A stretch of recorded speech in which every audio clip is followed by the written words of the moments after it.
Affaire Martinez-Zogo est loin d'être terminée. On ne commente pas les décisions de la justice, mais on a le droit de réfléchir. Vous savez, le gouvernement a toujours raison. Et le temps lui donne davantage raison. Parce que le gouvernement prend son temps. C'est elle qui collabore avec la justice. Et beaucoup d'insatisfaits se fait sur les premiers inculpés de l'affaire Martinez-Zogo après près de 39 jours de détention, ou alors que le forfait a été fait. Les chefs traditionnels Betty avaient donné 45 jours. Nous sommes à -5 et j'espère vivement que quelque chose sera fait. Déjà, nous remercions le commissaire du gouvernement du tribunal spécial pour les premières sanctions qui ont tombé. Mais lorsqu'on revient dans l'affaire et le rôle qu'a joué les journalistes sans frontières sur l'affaire Martinez-Zogo, en prenant du moins un cas, le colonel Soué et le journaliste Bruno Bidjan, je vous laisse suivre d'après le récit de ce journaliste sans frontières-là et les conséquences qui suivent naturellement de la suite des enquêtes et puis pour qu'on se retrouve derrière pour établir quelques vérités. Suivez plutôt. Si Justin Danoué n'est pas inculpé d'assassinat, ça veut dire que Reporters sans frontières a au minimum menti ou a été savamment manipulé. Par qui et pourquoi? Le commissaire du gouvernement a retenu contre Justin Danoué le chef d'accusation de torture. Non pas d'assassinat mais de violation de consignes et torture. Pour que vous compreniez, l'accusation d'assassinat suppose une préméditation et l'acte de tuer. C'est-à-dire une intention volontaire de tuer avant le passage à l'acte. Donc, les enquêteurs et le commissaire du gouvernement disent qu'en l'état actuel, ils ne peuvent pas inculper Justin Danoué d'assassinat parce qu'ils ne pensent pas qu'il a tué, ni eu l'intention de tuer. Là il y a un problème. Reporters sans frontières et autres ont prétendu que Justin Danoué, dans un procès-verbal, a dit qu'il a tué sur instruction de Jean-Pierre Amougou Belinga qui lui-même a reçu l'instruction de Laurent Esso. Et cela a été dit, sur tous les plateaux du monde entier. Un journaliste a même dit, dans un de ses reportages, que le ministre de la Justice allait être entendu dans cette affaire parce que Paul Biya aurait marqué son accord.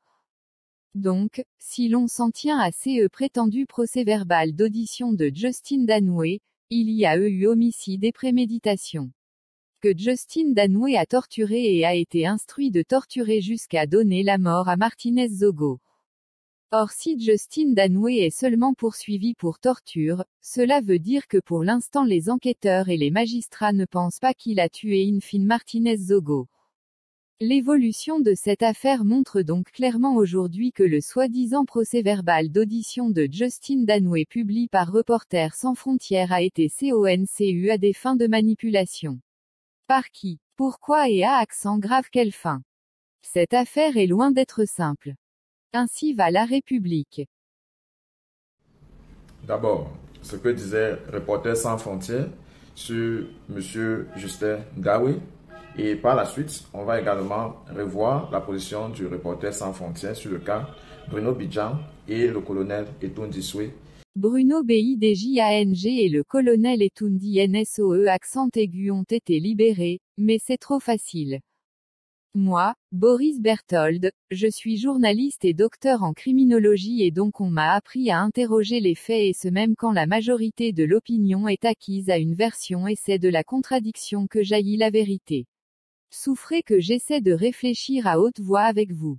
1. Sur le cas Etoundi Nsoe accent aigu, beau-père de Jean-Pierre Amougou Belinga. Ils ont dit que c'est Etoundi Nsoe accent aigu qui a remis dans un sac noir les 35 millions FCFA à Justin Danoué pour assassiner Martinez-Zogo. B.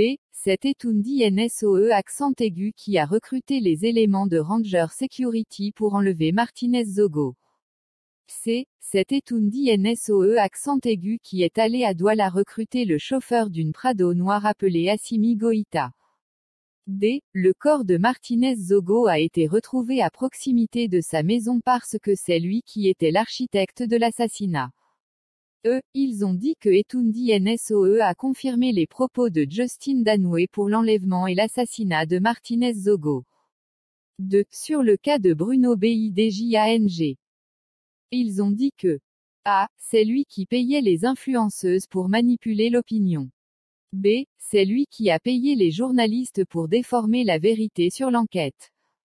C. On a retrouvé le serveur chez Amugu Belinga avec les noms de tous les journalistes et influenceurs payés par Bruno Bidjang pour tuer l'enquête.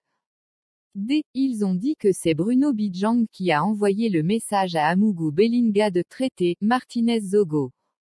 Donc vous êtes en train de vouloir m'expliquer à moi que malgré tout ça les magistrats n'ont rien trouvé pour envoyer ces gens à Kondangui. ONONNN. Ça veut dire que sur Bruno Bidjang et Etundi Nsoe accent aigu on nous a menti et manipulé depuis le début. Qu'est-ce qu'ils ont fait d'autre dans ces dossiers qu'on ne connaît pas encore? Ainsi va la République. Puis par la suite, on va prendre l'analyse de l'avocat Jean-Paul Timet. Culture juridique. Précision importante sur l'infraction de torture ayant entraîné la mort dans le cadre de l'affaire Martínez Zogo. Certains commentaires relativement à l'inculpation pour fait de torture des personnes mises sous mandat de détention provisoire, dans le cadre de l'affaire du meurtre du journaliste Martínez Zogo, laissent supposer qu'elles ne seraient donc pas les auteurs de la mort de Martínez Zogo parce qu'elles ne sont pas poursuivies pour assassinat. Tout en rappelant que les personnes inculpées sont toujours présumées innocentes, il faut néanmoins faire la précision suivante: lorsqu'une personne cause la mort à autrui à la suite d'actes de torture, c'est l'article 277-3 du Code pénal sur la torture qui s'applique et non pas l'article 276 du Code pénal sur l'assassinat. C'est le principe de la règle dite specialia generalibus dérogeant qui voudrait qu'une qualification spéciale s'applique en priorité à une autre qualification possible mais générale. En d'autres termes, l'assassinat est considéré comme une qualification générale tandis que la mort survenue à la suite des tortures est spéciale. Car elle exprime exactement et de manière spécifique le genre de mort causée à Martínez Zogo. Son corps présente des signes d'actes de torture et de violence. Ainsi l'inculpation de torture ayant entraîné la mort retenue par le juge d'instruction dans son ordonnance afin d'informer, nous paraît conforme au droit. Plus simplement, il est dit que les personnes inculpées seront poursuivies pour avoir supposément donné la mort à Martínez Zogo à la suite d'actes de torture.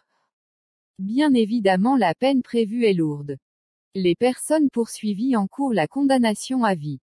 Néanmoins, il faudrait rappeler une fois de plus qu'elles sont toujours présumées innocentes jusqu'à ce qu'elles soient définitivement condamnées.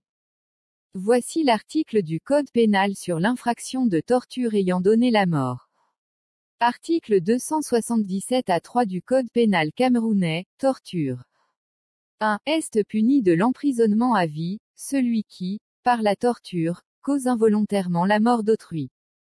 5. Pour l'application du présent article.